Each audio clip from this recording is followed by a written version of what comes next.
Lokoz boxing.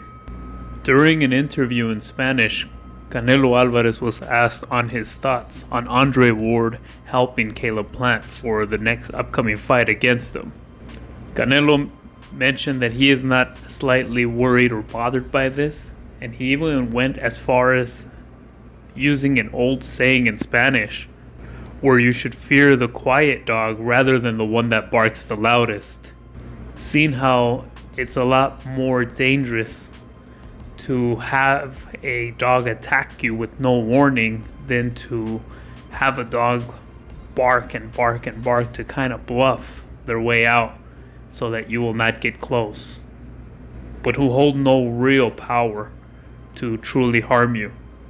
I think we've all seen this with dogs where there's a tiny dog, a miniature dog, and they bark nonstop.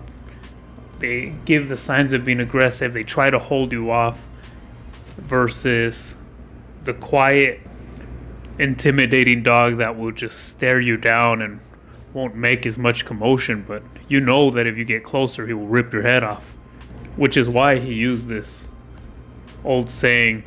This is generally true, however. With these fights, you'll notice how it's the fighters that talk the most usually end up losing.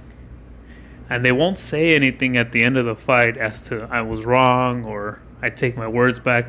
They'll praise the opposite fighter, saying he was just a good fighter, a better fighter that day. But they won't remember all the stuff they talked prior to that.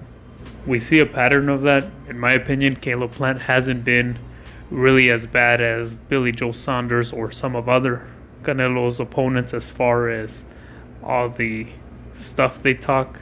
But we did show that, Caleb Plant was quiet relatively until recently when he went off on that whole Twitter war. Canelo then followed to say that it doesn't worry him the slightest bit that Andre Ward is training Caleb Plant, and he even made the invitation for Andre Ward to step in the ring and he'll take on him too. And it's funny because there was an article previously in an interview that Andre Ward had given saying that he would not end his retirement to fight Canelo Alvarez. I really don't think this invitation is going to be answered by Andre Ward to fight Canelo, especially since he hasn't fought in quite a while. Let me know what you all think. Don't forget to like and subscribe. Lokoz Boxing.